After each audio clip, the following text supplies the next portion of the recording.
They said he was just a simple guy, a builder, a father, a hard worker without grand ambitions, someone easy to write off, easy to betray, easy to replace with a man who reeks of expensive cologne and flashes $1,000 watch.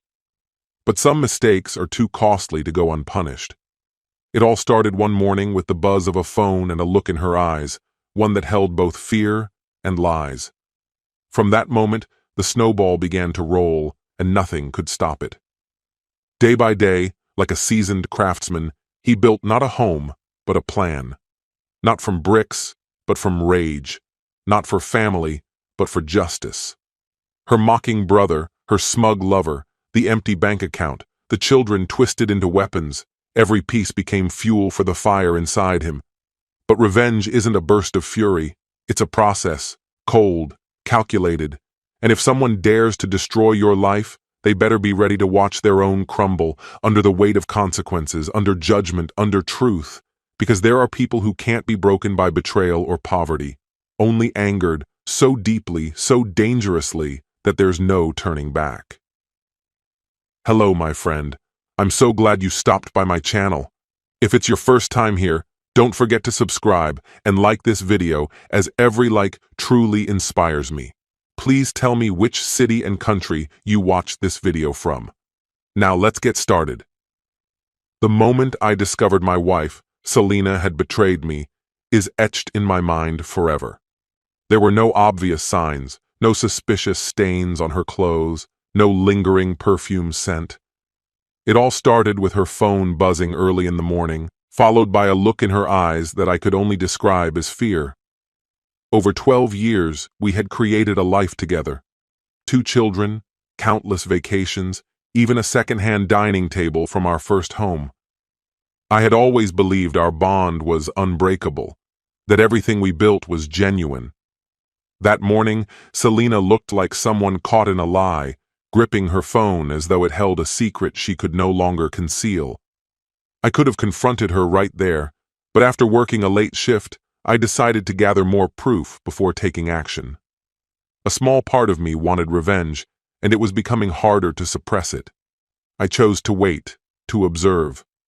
As days passed, Selena became more distant. She would often text secretly or slip into the pantry to take calls, whispering, work stuff, or just Kyle. But the smile on her face told a different story. I began to scrutinize our bank statements, late-night dinner charges, men's clothing that never found its way into my wardrobe. The clues began to form a clear picture. We had 2 wonderful children, Ella, 10, and Liam, 8, bright, inquisitive, and full of life. I worked endlessly to provide them with the best future I could. We had moved to a nicer home, enrolled them in better schools. Perhaps I had been too absorbed in my job, too blind to the decline in my marriage. Selena had always been close with her brother, Kyle, who often belittled me. He would call me a blue-collar nobody, someone who couldn't measure up to Selena. He'd boast about non-existent business deals, borrow money with no intention of paying it back, and flaunt his rented luxury car. Then, about 4 months ago, Selena began spending more nights with Kyle. But the real revelation came when I found receipts and phone records showing a new name, Gavin, her well-dressed co-worker, an accountant who exuded wealth and wore the unmistakable scent of expensive cologne. My anger began to rise, but the turning point came when I went to buy work supplies. My card was declined. I tried another card. Again, it was rejected. A call to the bank hit me like a hammer. All our accounts were wiped out, including the children's college fund. My heart raced as panic set in, and I rushed home, already knowing what I would find. Kyle stood smugly in our driveway as Selena directed movers, instructing them to load up boxes, furniture, and even the kids' books. When she saw me, her face twisted into a sneer. "You're a failure. I'm taking the kids and all the money. I deserve better than some broke construction worker." I looked at Kyle, who shot me a venomous smile before tossing a box into the trunk of his car. "Worthless loser," he sneered. "Selena's done with your pathetic act. Don't even try to stop her, or we'll have you arrested for harassment." For a moment, my vision blurred with rage. I thought back to all those nights I'd come home late, only to find Selena engrossed in texts with Gavin. I thought about the way she used to admire me when we first married, how proud she was that I could fix anything around the house. That pride had vanished, replaced by disdain. "You want a real show?" "Fine," she spat. "I'm done pretending you have a place in our lives. I've got a lawyer, full custody's already in the bag, and I've drained every account. You're nothing." I should have stormed up to her, demanded my kids back, but instead, a strange calm washed over me.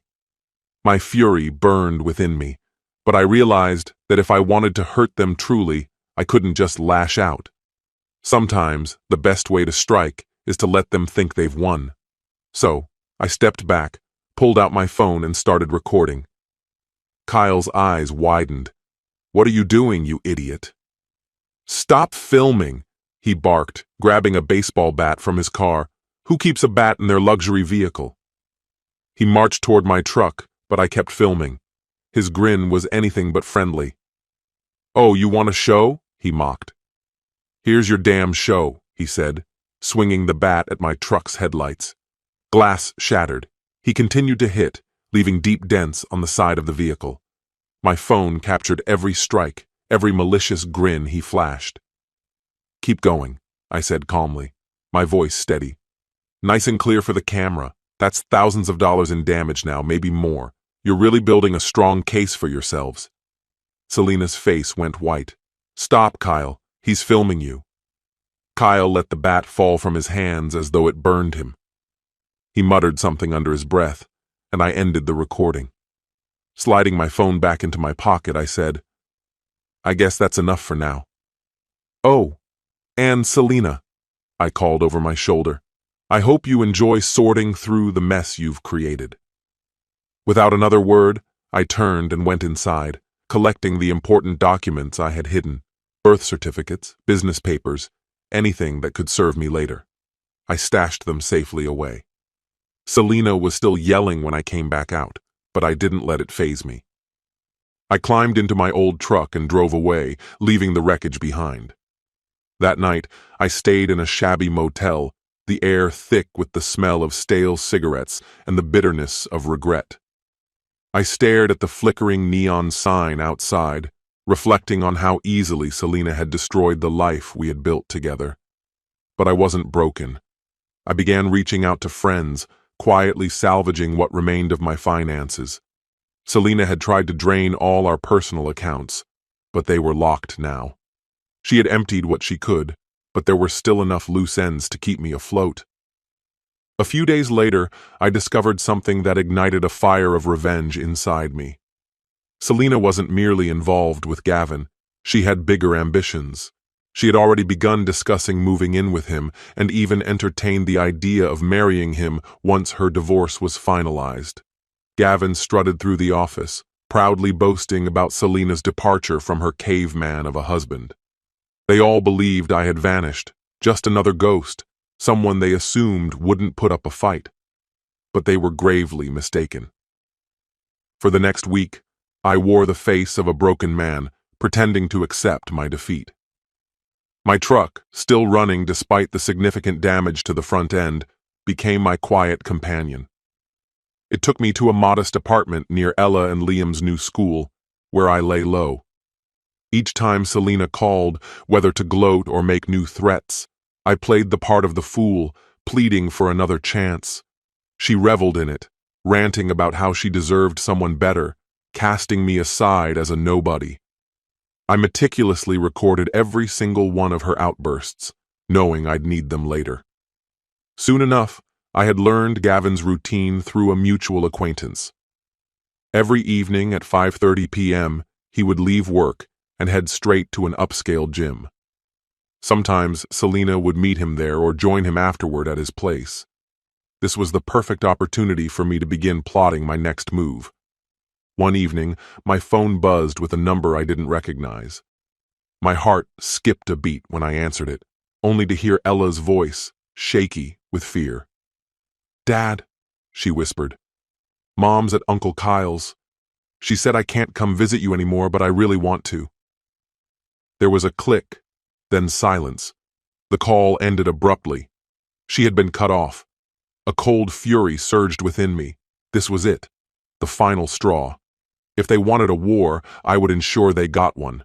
There was one rule I held above all else. If you dare use my children as pawns in your twisted games, there's no going back. I dialed my old friend Russell, a towering figure with a temper to match. We'd known each other since childhood, and he owed me a favor from a legal mess I'd helped him out of years ago. Russell had a cousin, a foreman in charge of heavy machinery at various construction sites around the county. Upon hearing what Selena and Kyle had done, isolating me from my children, draining my finances, humiliating me, Russell didn't hesitate. "When do we start?" he asked.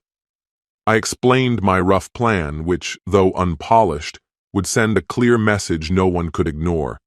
That night, Russell and I met at a secluded lot where heavy equipment was stored behind a chain-link fence. Russell's cousin stood guard as we found what we needed, an old bulldozer. When Russell turned the ignition, the machine roared to life, and I could feel my pulse quicken with anticipation. Days passed as I carefully observed Gavin. I needed him alone. No Selena, no witnesses. Then, one Friday evening, I saw him leave the office parking lot in his sleek silver car. I followed, staying at a safe distance. As we reached a quiet stretch of road beneath a half-completed overpass, Russell texted me. In position. Gavin hit a red light that seemed to last forever. This was the moment. I accelerated, cutting sharply in front of him to block his path. My damaged truck screeched to a halt, its tires grinding as it slid into position. Gavin slammed on his brakes, honking furiously. "What the hell?" he yelled. He stared at me as I stepped out of my truck. "Are you insane?" he shouted. "Get out of the way!" I moved toward him, calm and composed. "Get out of the car, Gavin." He hesitated, gripping the steering wheel with white knuckles. "You're crazy. I'm calling the cops." I smirked. "Go ahead," I replied, pulling a baseball bat from behind my back. "I'll be done before they even get here." Just then, the bulldozer came into view, its immense frame barreling toward Gavin's car. Russell expertly maneuvered it, positioning the giant blade directly at the back of Gavin's sedan. Gavin's face drained of color as the machine inched closer. The bulldozer's massive blade collided with the trunk of his car, the sound of crumpling metal filling the air. Gavin scrambled to unbuckle his seatbelt, tumbling out of the car and onto the road. He spun around, arms raised as though trying to shield himself from the impending destruction. "You can't do this!" he screamed, his voice cracking. I grabbed him by the collar and yanked him toward me. "Do you feel it now?" I growled. "Do you understand what it's like when someone destroys everything you've built?" He shoved at me, but I was driven by a year's worth of betrayal. "Let go of me!" he yelled. Russell revved the bulldozer again, expertly angling the blade so it tore into the side of Gavin's car, the sound of metal scraping against metal deafening. The window shattered, glass cascading to the pavement. "Stop it! You're insane!" Gavin cried, his voice breaking with desperation. I pulled him closer, our faces mere inches apart. "You must be so proud of yourself. You took Selena from me, drained me of everything, and now you think you've won." She had warned me about him, called him a worthless, abusive man. His eyes widened in shock, and he gasped, unable to believe what he was hearing. "It wasn't anything personal," he stuttered. "I swear it wasn't personal." I let out a harsh, bitter laugh. "You touched my kids. You let her bleed every last penny from our accounts, and you think that's not personal?" I shoved him roughly against the side of my truck. He swung back at me, a weak punch grazing my shoulder. My heart hammered in my chest, the surge of adrenaline making everything sharper. With one swift motion, I swung the bat, and the impact landed solidly against his side. He collapsed to the ground, gasping for air, tears welling up in his eyes. My pulse raced, but for that fleeting moment, I felt unstoppable. Meanwhile, Russell was already at the controls of the bulldozer, smashing into the back of Gavin's car. The metal frame of the car buckled, folding under the pressure. "I'll make it right," Gavin mumbled, his voice unsteady. "I swear. I'll give you anything. Money, an apology, anything you want." I leaned in close, my voice low and menacing, as I spoke directly into his ear. "I don't want your money. What I want is for you to never forget this moment, the next time you think you can destroy someone's life without consequences." He tried to speak, but only a cough came out, spitting saliva as he struggled. The bat hovered near his ribs, a silent threat. I gave a brief nod to Russell. The bulldozer roared to life again, tearing into the rest of the car's side with a deafening screech. The wheels twisted unnaturally, and the sound of metal being torn apart filled the air. Glass and steel flew in every direction. I stepped closer, looming over Gavin. "You picked the wrong person to mess with." Before he could respond, I hoisted him off the ground and threw him onto the pavement with a hard thud. He hit the concrete with a sickening impact, his body jerking in pain as he tried to crawl away from the wrecked remains of his car. For a moment, I thought about going further, crushing both him and his beloved vehicle. But I stepped back, letting him struggle to get away, knowing that fear could be a far more powerful weapon than any physical harm. Russell backed the bulldozer away, leaving the mangled sedan in its wake. He climbed down and gave me a sharp, approving nod. We walked back to our vehicles, leaving Gavin writhing on the road behind us. The glow of streetlights flickered across the ruined car, and the sound of distant sirens filled the air. By the time they arrived, we had already disappeared into the darkness, well out of sight. By the time Selena heard about it, we were long gone. She had no idea who was behind the destruction or how it all unfolded. The rumors that spread said a bulldozer had appeared out of nowhere, but anyone who knew me could guess who was responsible. They couldn't prove it, but they were certain. I half expected Selena to call me in a rage, but the phone stayed silent, until the next day. When it finally rang, her voice was frosty, dripping with fury. "You're insane," she hissed. "You won't get away with this. Gavin's pressing charges. The cops will be here any minute." I took a slow breath. "I don't know what you're talking about. I was home, alone, last night," I said calmly. She let out a bitter laugh, but it was hollow, lacking conviction. "Don't think I won't destroy you for this. My lawyer will have a field day." "You crossed the line," she spat. My teeth clenched as I pictured her pacing in her new condo, gripping the phone tightly, her nails digging into her palm. "A line?" I asked, biting back my anger. "You crossed that line the moment you drained my kid's college fund." She retorted, "You're a total failure." "I should have left you years ago," I said, my words sharp and final. Then, the phone went dead. I stared at the screen, the silence ringing in my ears. My heart still pounded, a mix of excitement and dread, and though I knew there would be consequences, I couldn't bring myself to regret it. Not yet. It wasn't long before the inevitable trouble arrived. A detective showed up at my apartment, asking a series of pointed questions. Sure, there was footage of a bulldozer on that deserted road, but the driver's face was hidden by a hooded jacket. My truck's license plate was conveniently obscured with duct tape. My neighbors swore I'd been home all night. Some even insisted they'd seen me take out the trash around 9 p.m. That was enough to cloud the issue, especially since Gavin, still shaken, couldn't give a clear identification. It turned out that Russell's cousin had taken care of the bulldozer, wiping down any fingerprints. No evidence, no case, at least for now. Meanwhile, the legal battle was heating up, but I had another pressing issue to handle: my kids. Selena had taken them to her new condo, but I filed for an emergency hearing. I brought bank statements showing how she'd emptied our accounts and presented videos of her brother smashing my truck. The judge wasn't blind. He could see something wasn't right. Although he couldn't directly tie me to the bulldozer incident, he saw that Selena wasn't fit to be parent of the year. Things got even more intense when I told the court how Selena had used the kids to hurt me. She denied it outright. He's an abusive man, Your Honor. I had no choice but to protect my children from his violent outbursts. My lawyer, Luis, calmly slid evidence across the table. It was my phone recordings. Selena calling me worthless, bragging about taking the kids and draining our accounts. The judge raised an eyebrow, clearly intrigued.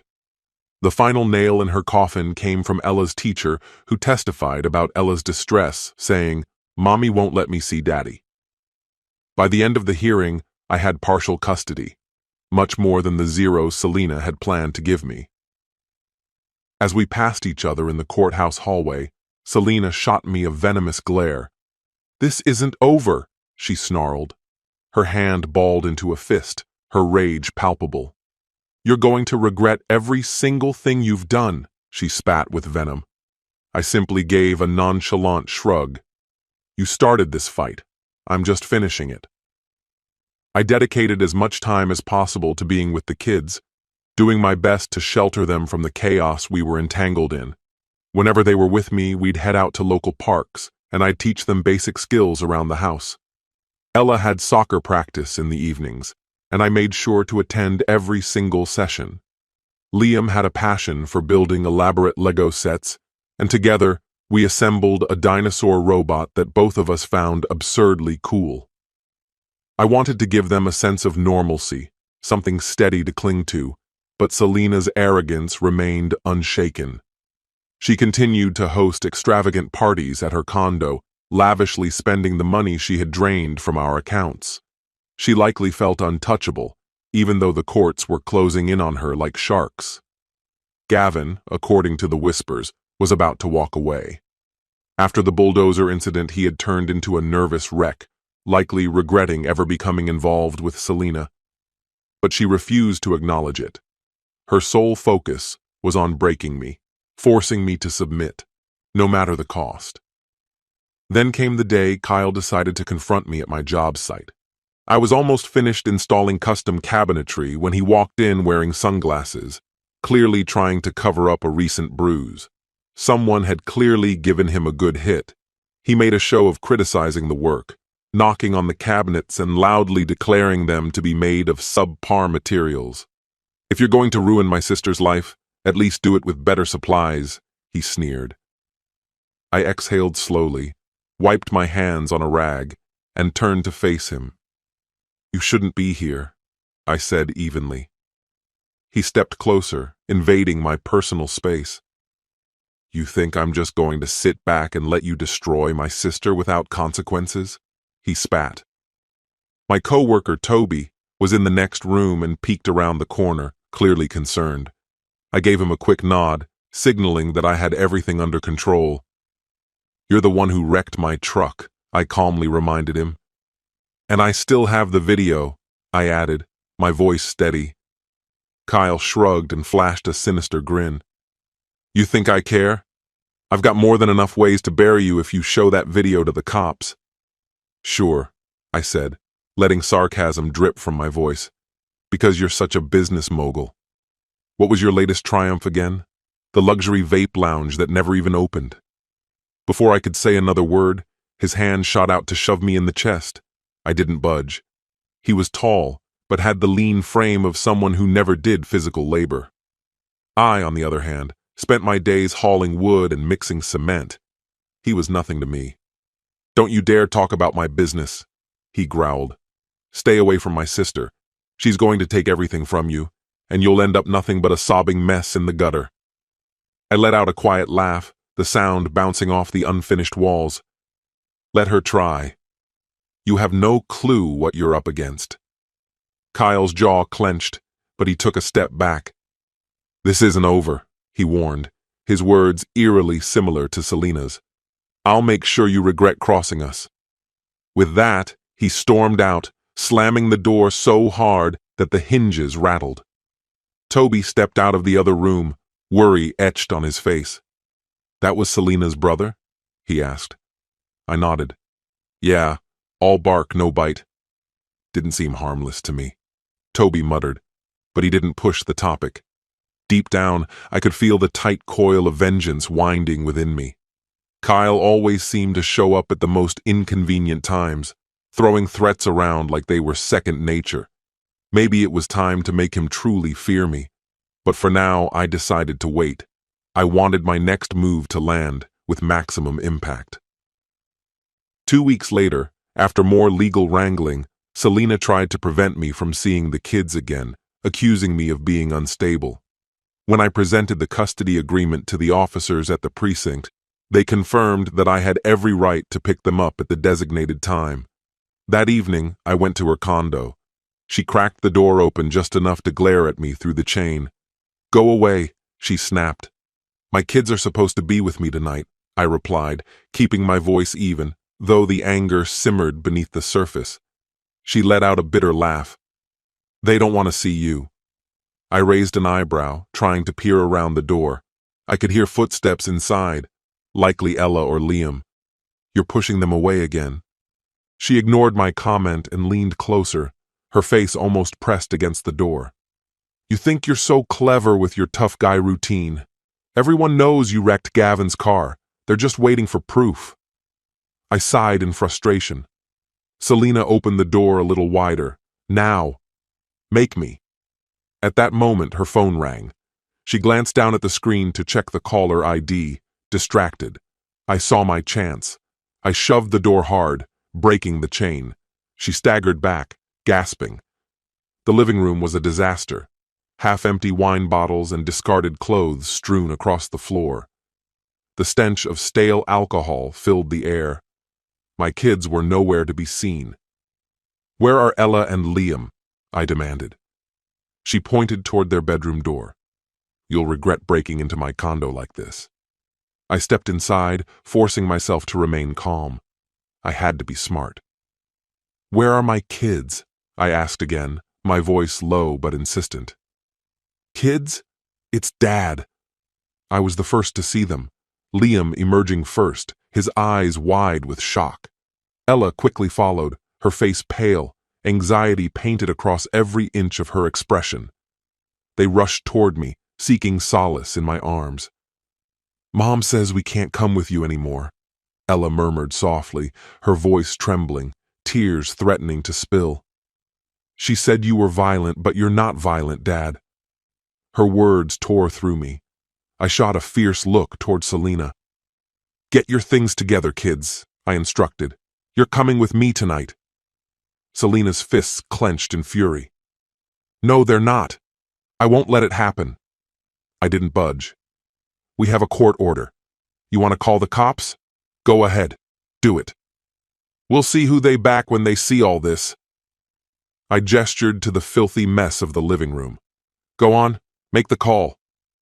Selena's rage twisted her features, but she didn't move to dial. Instead, she seethed silently as the kids scrambled to pack their bags, stuffing clothes and toys into whatever they could. When they were done, I took each of their hands.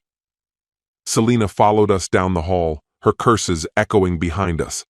Without a second thought, I slammed the door in her face. A few nights later, as Ella and Liam slept soundly in my apartment, I received a call from Russell. "Heard Kyle's planning to ambush you on your way to a late-night job," Russell warned. "Says he's going to teach you a lesson." My heart raced at the news. If Kyle wanted to escalate things, I was ready. I made arrangements for someone to look after the kids, then climbed into my old truck. By 9 p.m., I spotted Kyle's BMW tailing me. A grim smile tugged at my lips. This was exactly what I had been expecting. I took a turn onto a quiet road near the scrapyard, where Russell had access to heavy machinery. A backhoe's shadow loomed under the dim light of a flickering street lamp. Kyle revved his engine, headlights blinding in my mirrors. I stopped the truck, stepped out, and waited. Kyle screeched to a halt behind me. He got out, wielding a baseball bat, and smashed my headlights with one swing. The sound of the impact echoed in the stillness. Two of his shady associates emerged from the back seat, flanking him. Kyle swung the bat with a grin. "Took you long enough to stop," he taunted. "Now it's time to finish this." I responded with a quiet, steady voice, my heart pounding in my chest. I couldn't agree more. My eyes shifted to the side. Russell stepped from the shadows, silent but imposing. He was unarmed, but his sheer presence spoke volumes, muscles that could break stone. Kyle's thugs shifted uneasily, but Kyle remained unfazed. "Oh, so you brought muscle?" he mocked. "Makes this even more fun." I locked eyes with Kyle. "You and Selena took my money, tried to take my kids, humiliated me. You thought I'd just walk away. You were wrong." Kyle laughed, mocking me. "We took what was ours. You're just bitter because you're a loser with no power. But guess what? You're still a loser. You can't scare me." I let his words hang in the air for a moment before unlocking the tailgate of my truck. Inside was a crowbar. I gripped it firmly, keeping my eyes locked on him. "I'm no hero. I'm not a good man, but you'll regret thinking I'm an easy target." His confident smirk faltered, but he raised the bat, undeterred. One of his goons rushed toward me, swinging a metal pipe. Russell intercepted him, landing a brutal punch that sent the man crashing to the ground. The second thug tried to tackle me, but I swung the crowbar, slamming it into his ribs. He collapsed with a scream, clutching his side. Kyle rushed forward, swinging the bat toward my shoulder. I sidestepped, the bat grazing my arm. Pain shot through me, but adrenaline kept me focused. I swung the crowbar, striking his wrist. The bat fell from his hand with a sharp cry of pain. Russell was handling his own fight, keeping the other two men down with controlled, devastating blows. Kyle staggered back, cursing under his breath. I moved forward, grabbing him by the collar. My voice trembled with fury. "You think you're tough, swinging that bat at my truck? Let's see how tough you are without it." Kyle threw a punch at me, but I brought the crowbar down hard on his thigh. He howled in pain, dropping to one knee, sweat dripping down his face. He glared at me with pure hatred. "You'll pay for this!" he hissed, venom in his eyes. I stood over him, breathing heavily. "I already have," I replied coldly. "Thanks to you and Selena." With that, I swung a final punch, my fist connecting with his jaw. He crumpled onto the cracked asphalt, unable to rise again. Russell towered above the others, both of them groaning and clutching their injured limbs. The moment I slammed Kyle into the ground, it was as if something in them snapped. They knew they were finished. One scrambled toward the BMW, moving in a frantic mix of crawling and stumbling. The other limped after him, both of them bolting without even glancing back, leaving Kyle sprawled on the pavement. For a split second, I considered walking away, letting him suffer. But something rawer and more instinctive took over. I headed straight for Kyle's car, popped the trunk, and rummaged through the clutter until my fingers found a compact toolkit. Nestled inside was a reciprocating saw, probably stashed there to scare people. The irony made me smirk. I yanked it out and turned to Russell, my grip firm. He met my eyes and gave a curt nod. "Do it." We moved toward the car together, and I fired up the saw. The blade shrieked as it spun to life, sparks bursting as it chewed through the metal. Every loud, grinding cut felt like a release, an outlet for the rage simmering beneath the surface. The air grew thick with the acrid stench of scorched paint and torn steel. By the time I was done, an ugly gash scarred the side of Kyle's prized BMW. Bloodied and bruised, he pushed himself up with shaking arms, horror etched on his face. "Please, stop," he gasped. I let the saw wind down to silence and looked directly at him. My voice was low, cold. "Next time it won't just be your car." His eyes widened in fear. Russell flung the bent pipe he'd taken from Kyle's guys. The metal clanged hard against the asphalt, the sound echoing into the night. Satisfied, I nodded to Russell. We climbed into my truck and drove away. In the rearview mirror, I saw Kyle on all fours next to the wreckage, stunned. I knew he wouldn't dare cross that line again. When Selena found out, she spun the story, calling me a psychopath who destroyed a helpless man's car. But with Kyle in the hospital, broken wrist, badly bruised face, and video proof of him trashing my truck, the police chalked it up to mutual retaliation. My attorney, Luis, was already deep in negotiations over custody. The judge, clearly tired of Selena's stunts, hiding income, turning the kids against me, letting strangers party at the house, was beginning to see things my way. The divorce itself ended with barely a ripple. A quick hearing, a few legal formalities, and it was over. Selena looked like a ghost of the woman I once knew. Hair messy, blouse wrinkled, eyes sunken with exhaustion. The glamorous facade was gone. She tried to put on a brave face, but behind the glare was defeat. "We could have ended this differently," I said quietly, just loud enough for her to hear. "If you hadn't tried to burn it all down." She gave a dry, joyless laugh. "You never deserved any of it. You're nothing." I shrugged. "Maybe, but I'm not the one who lost everything." Her lip curled in disdain. "Don't think you've won. You're still broke." I gestured to where our kids stood with a social worker, waiting. "I've got something you'll never buy back. Their respect. And mine." She opened her mouth, ready to strike back, but the bailiff raised a hand for silence. The judge spoke the final words. I had full custody. Selena was granted limited supervised visits. The asset division was straightforward. My business accounts stayed mine. She had to repay what she'd taken. The credit card debt she secretly racked up in my name, fraud, proven. She was liable. The child support ruling hit her hardest, especially since she'd weaponized the kids. The judge's closing words hit like a gavel to the past. "This marriage is dissolved. All financial ties are severed, except as laid out in the settlement." Selena didn't shed a tear, didn't argue. She just stared ahead, locked in denial. I walked out with slow steps, not triumphant, but with a weight slowly lifting off my chest. 12 years of marriage, now just legal paperwork and painful memories. Still, I felt something I hadn't in years. Freedom. That evening I took Ella and Liam to the diner around the corner. We ordered milkshakes. It wasn't grand, but it was real. A small step towards something new. My arm throbbed where Kyle had hit me with the bat. My truck was dented, scarred. My bank account was a fragile thing. But I had a clean slate. And somehow, every wound and betrayal had led to this. Something that felt like the beginning of healing. Ella rested her head on my shoulder as we sipped our milkshakes. "Dad," she asked softly, "are you happy?" I paused, caught off guard. Happy didn't quite fit. Not yet. "I'm okay," I told her, brushing her hair gently. "And I'll feel better soon." Liam looked up, eyes wide. "Mom said you're a bad guy."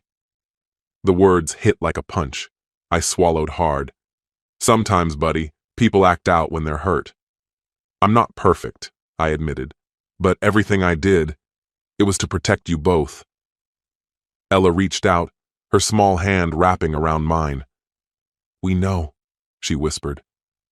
In that quiet moment, something inside me shifted.